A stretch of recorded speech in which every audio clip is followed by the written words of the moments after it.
Rayman Legends is the fifth game in the main Rayman series and was released in the fall of 2013. The game was originally planned to be a Wii U exclusive and at one time a launch title, but after a few delays and the Wii U's overall disappointing sales figures, it was reworked as a multi-platform game and eventually released on all major 7th and 8th generation video game consoles, including the Nintendo Switch as recent as 2017. Like its predecessor, Rayman Origins, Legends was met with critical acclaim. Joystick scored the game 4.5 stars out of 5, stating, "If you've ever gleaned enjoyment from a platformer in your life, there's simply no reason to pass up Rayman Legends." IGN gave the game a 9.5 out of 10, noting, "Rayman Legends is a delightful platformer and one of the best I've ever played."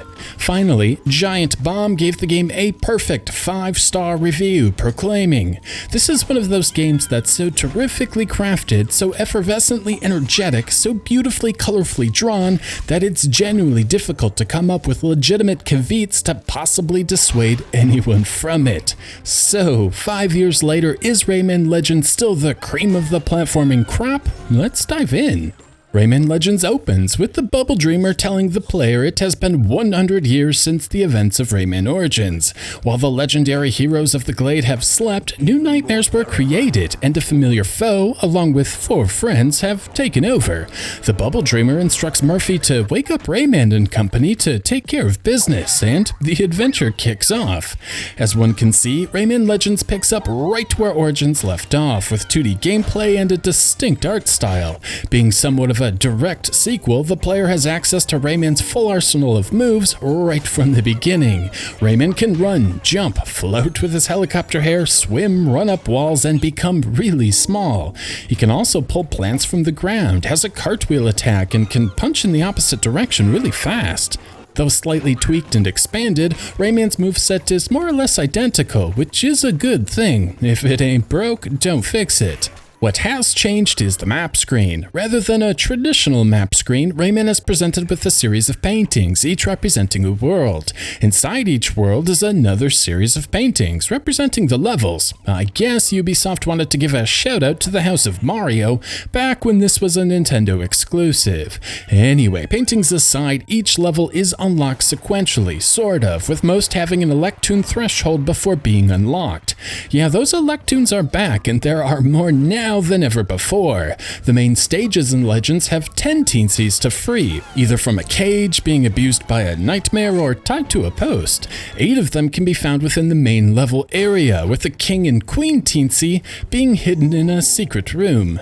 Some stages contain just 3 teensies, however, and these are generally chase-style levels where the player needs to race through as quickly as possible. In either case, above each painting is a nice visual guide letting the player know exactly what they missed in case they need to return to farm those Electoons. It's all pretty standard Rayman stuff, and none of it outside the norms of 2D platformers. Thankfully, Ubisoft wasn't content to just make this Origins 2, and the Wii U seemed like the perfect platform to let the designers truly flex their creativity, because Rayman Legends makes heavy use of the gamepad's touchscreen. Even as soon as the opening level, the designers put this unique controller to use. Early in the stage, Rayman will come to a halt, and Murphy will start knocking on the secondary screen, complete with a vibration to notify the player to switch their attention.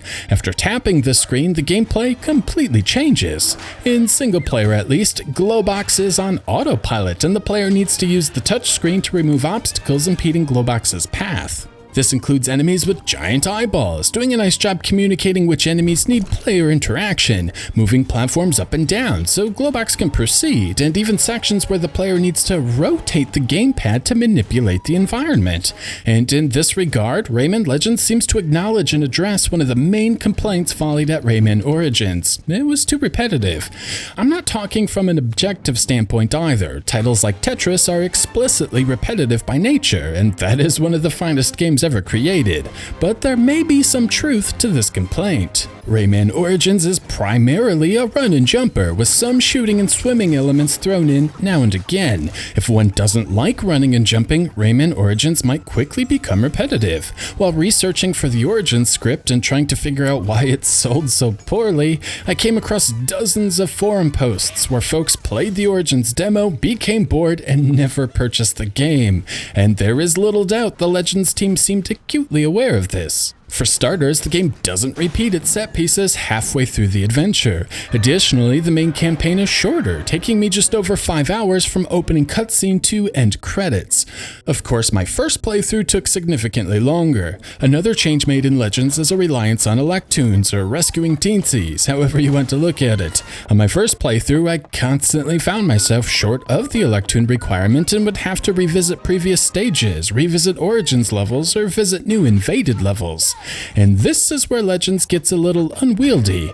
The game is packed with content, like a lot of content. While rescuing teensies is the main goal in Legends, there is a secondary goal of nabbing lums. There are hundreds of these in each stage, and the player is rewarded with bronze, silver, and even gold trophies for nabbing most of them. However, the player can also earn lucky tickets. Sometimes when scratching the tickets, using the gamepad of course, new Origin stages will be unlocked. These all have Electoons as well and can be used to help reach the end of the game and are mandatory for 100%ing the game. Lum collecting also has the secondary effect of unlocking new characters to play as and achieving higher awesomeness. Lums can also unlock daily and weekly challenges which allow the player to compete against global players in time trial runs. Saving teensies will also unlock invasion levels, remixed versions of previously played stages, but now acting as short time trials of sorts, with the goal usually being to get to 3 teensies in under 40 seconds, complete the goal, and earn more Electoons needed for progression.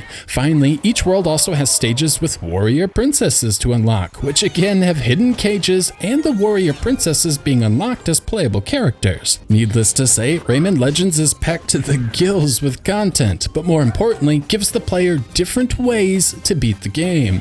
For example, on this recorded run, I amassed 278 Electoons without visiting a single Origins level or invasion level. I never repeated a level and only freed some of the warrior princesses.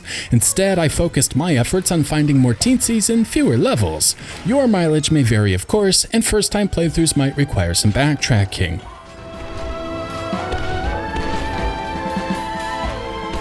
But back to my point of repetitive gameplay. The types of stages presented in Legends are vast, and one never quite knows what is behind each painting. The quicksand concept is vastly expanded upon, forcing the player to either race forwards or up, as an ever-changing level requires the player to act quick with precise inputs to be successful. There is a stage called the Ninja Dojo, where the player needs to grab all of the lums on the screen as quickly as possible, with each screen change offering a completely new challenge, all while a timer ticks away. Rayman is chased by nightmares, dragons, and thorny vines. The player will be turned into a duck, just because. Soccer balls can be kicked to smash impossible to reach cages. Each new world brings with it a ton of great new obstacles to contend with, and Legends does an awesome job always keeping the player on their toes with new surprises.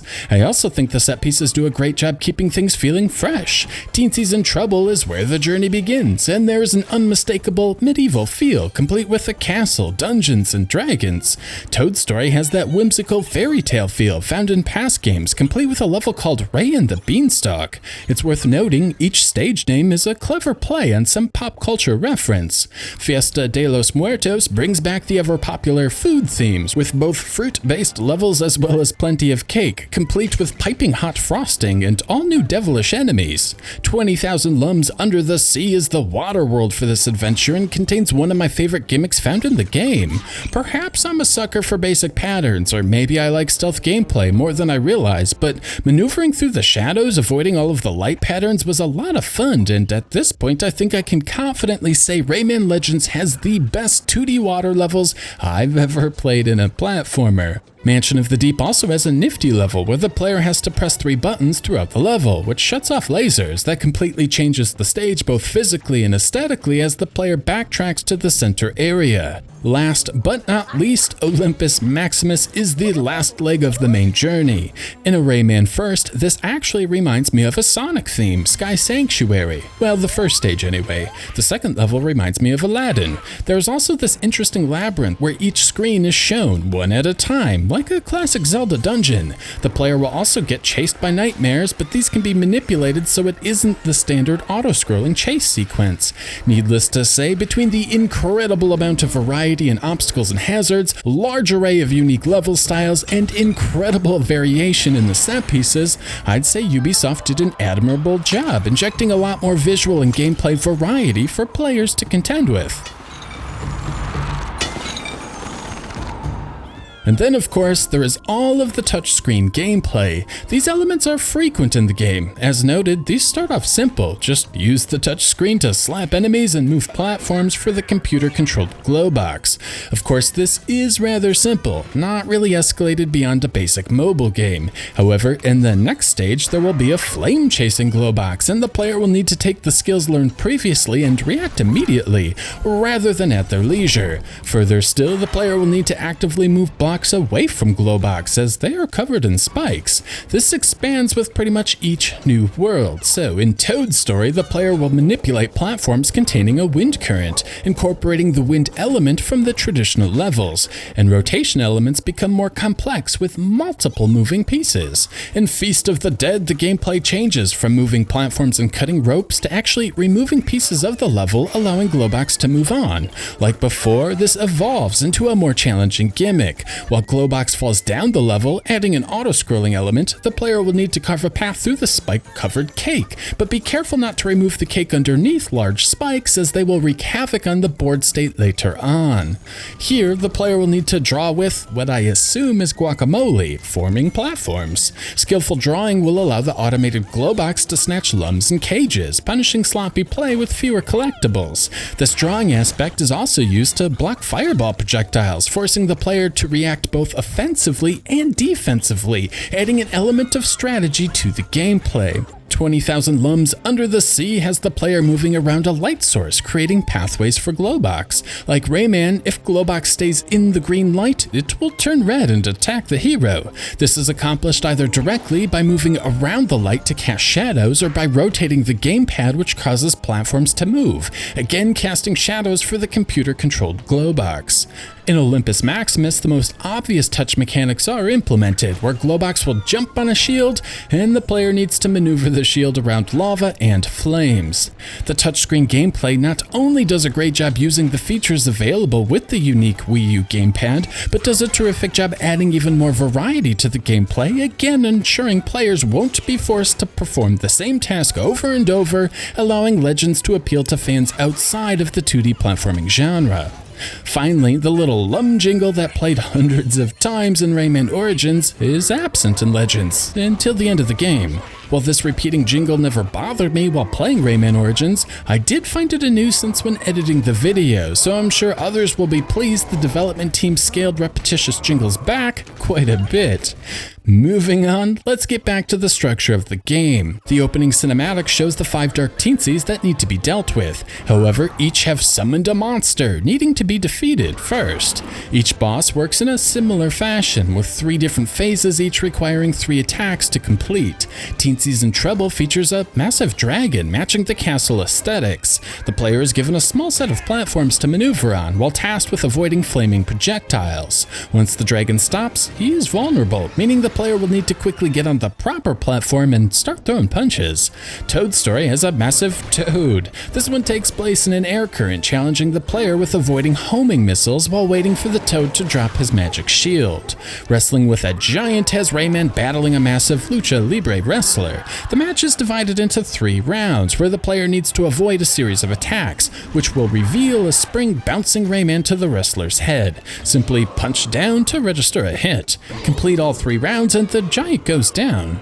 The boss of 20,000 Lums Under the Sea is a large serpent. After avoiding the various attacks of this mechanical beast, his mouth will remain open, which needs to be hit 3 times, leading to the next phase of the battle. It's worth noting these all take place over bottomless pits, adding a higher degree of difficulty compared to the previous game, which I do appreciate. Defeating these nightmares will ultimately lead Rayman to dark teensies who have Winnie the Pooh'd themselves into a tight spot. The player then needs to use a charged punch to send them off into space, safely away from the Glade of Dreams. But of course, the opening cinematic showed 5 of these bad boys, meaning there is 1 nightmare left to defeat. The final boss looks like a cloud, but is made up of a ton of little black creatures. Like before, the player is tasked with dodging the onslaught of attacks while also chipping away at the horde. Between each round is a windy obstacle course, which lengthens the overall fight while changing up the gameplay. Curiously, I found the 3rd phase of the fight to be the easiest of the nightmare horde, following an extremely simple counterclockwise pattern around the stage. In any case, after taking out the boss, that all too familiar tune plays. Rayman punches the final dark teensy off into space, and the credits roll. Graphically, Rayman Legends is of course a visual treat. The full HD 1080p resolution and 60 frames per second frame rate are as smooth and as sharp as ever, offering something that still looks amazing on more modern displays. The 2D sprites are massive, smoothly scrolling and zooming about the stage, offering a level of fidelity 90s fighters could only dream of. Most set pieces have a paint-like texture to them, like the various castles, beanstalks, fruit, underwater bases, and lava-filled caverns were created with a brush rather than a computer. Backgrounds are equally detailed and layered, offering both a sense of depth to the 2D landscapes, but giving a nice contrast to the foreground, letting the player easily discern what is a platform and what is window dressing without having to think about it. There is something intricate yet effortless about the graphics, and despite spending the last 4 weeks looking at Origins and Legends, I still find them visually striking each and every time I look at them. From a technical standpoint, there are some new bells and whistles. First, the game now features some polygons. A few of the bosses are fully built 3D models, allowing for a greater degree of movement than what sprites can provide. It's incorporated exceptionally well too, with the textures fitting right into the action and the lighting being subtle, allowing them to blend right in with the game world. I also dig how light plays a much larger role in Rayman Legends. The series has generally been dark and grim, and this is carried over in this game. Much of Legends takes place underground, and the artist kept this in mind when designing the world. Even the open-air environments are subdued, matching the overall plot of the game with nightmares taking over the glades. The updated game engine allowed for some nifty lighting effects too, like the lava casting an orange glow on the environment, or light beaming through trees. There is a lot of fog and smoke as well, though I'm not sure this is a result of the increased capabilities of the game engine or just an artistic choice. That isn't to say the game isn't colorful, because it is. Some levels are exceptionally bright and vivid, but for the most part, Rayman Legends paints a more dire picture of the glades. In either case, the game remains a visual treat from both a technical standpoint and from an artistic one, setting the bar exceptionally high for future games in the 2D platforming genre.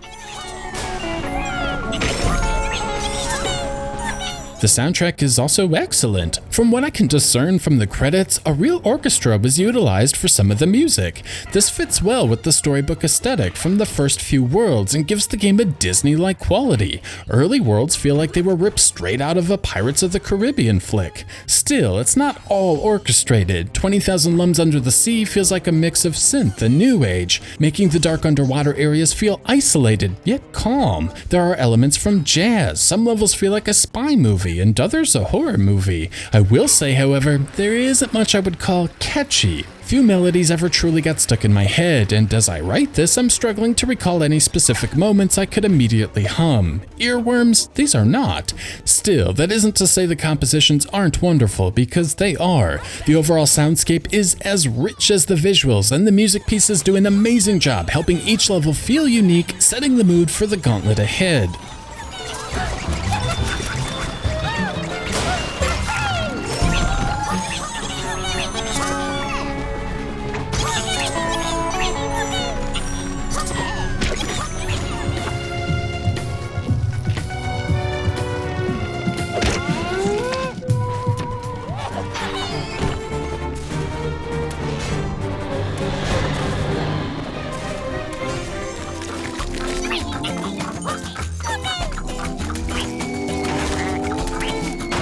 So, from top to bottom, beginning to end, Rayman is oozing with quality, from the beautiful visuals to the epic soundtrack. The gameplay is varied, from a constant barrage of new obstacles, and Legends takes advantage of the gamepad's touchscreen better than just about any other Wii U title I've ever played, rather than relegating it to menus or inventory management. Case closed. Legends is a classic, right?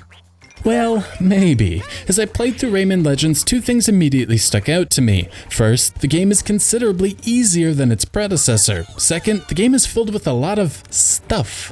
As noted before, Legends took me just 5 hours to beat on my second go, compared to 7 for Origins, despite playing through the same amount of levels, 44. Part of this is because some of the levels are in fact shorter, but the other part of this is the reduced challenge. Honestly, the first 3 worlds in Legends are on the easy side. Enemies are placed very sparingly in teensies in trouble, reducing the challenge and giving the player few ways to even die. While the quicksand stage is a visual treat with the levels sinking around the player, the platforming is extremely simple, requiring just novice platforming skills to prevail. Obstacles are equally simple, with pedestrian patterns. Things don't get much better in Toad's story. Even the windy areas are elementary, with the greater focus placed on chasing lum chains than dodging obstacles. It isn't until about halfway through Feast of the Dead where some of that awesome platforming flow finally shows itself. Finally, precision platforming is required to land on platforms. The super smooth wall jump is finally needed to traverse vertically, and the game finally employs terrific level design to challenge the player's skills and reflexes to be successful. This lack of challenge carries through in 20,000 Lums Under the Sea. Avoiding the light is a great mechanic and is implemented with the polish I've come to expect from this series, but again, there is a lack of enemies here, meaning with enough patience, most sections can be completed with little else being required from the player. It isn't until Olympus Maximus where I felt the game was finally giving me my money's worth, and I could expect to die if I gave the game anything less than 100% of my full attention. In fact, on my first playthrough, I didn't even realize I beat the game. I assumed after beating the anticlimactic boss, the second half of the game would be revealed, but I looked up from my phone and the credits were unexpectedly playing. The lack of challenge comes from not only easy level design and fewer enemies to deal with, but also easier access to health and plentiful checkpoints. I forgot to mention this in the Origins video, but Rayman has no life bar, but can grab a heart which acts as a single hit point. Well, these things are everywhere in Legends. The Bubble Dreamer will even place them on the gamepad with an audible chime. Hell, they are even on the loading screens, which are thankfully brief. Outside of falling to one's death, seasoned players just aren't going to be dying very often, and when they do, they'll notice the checkpoints are frequent and forgiving. Little progress will be lost when dying, offering little punishment for sloppy play. In many ways, it isn't all that different from Kirby's Epic Yarn. Even the bosses are nerfed. There are actually checkpoints between each phase or round, meaning you can die on each individual pattern and never have to start over from the beginning. It really sucks the wind out of the boss's sails. So, between the simpler levels, more frequent health, and forgiving checkpoints, Rayman Legends is a far easier adventure. I assume the developers did this to widen the appeal of the game. Origins initially sold poorly after all, but part of me also feels like quality was sacrificed in the name of accessibility, which is not something I particularly like. On the plus side, there is still some great level design lurking within Rayman Legends. For starters, the music levels are terrific. After beating each boss, a final level will unlock in each of the 5 worlds. Hiding in these are some of the most enjoyable 2D levels I've ever played. These are auto-scrollers where the player needs to maneuver through some tightly scripted levels perfectly in order to succeed. Even better, these feature licensed remixes of songs like Woohoo, Black Betty, and Eye of the Tiger. But they don't just feature remixed music. Every lum, every enemy, every hazard acts as an instrument or part of the song. When the player gets everything just right, they are rewarded with an awesome rendition of the song. Suboptimal play will result in substandard music or death. This constant barrage of gratification during these levels is absolutely awesome, and I wish more were found in the main campaign. Another highlight are the gyroscopic and touch levels. Now, perhaps this is just my ignorance for not having a lot of experience with the original Wii or the DS and 3DS systems, but I found these extremely entertaining.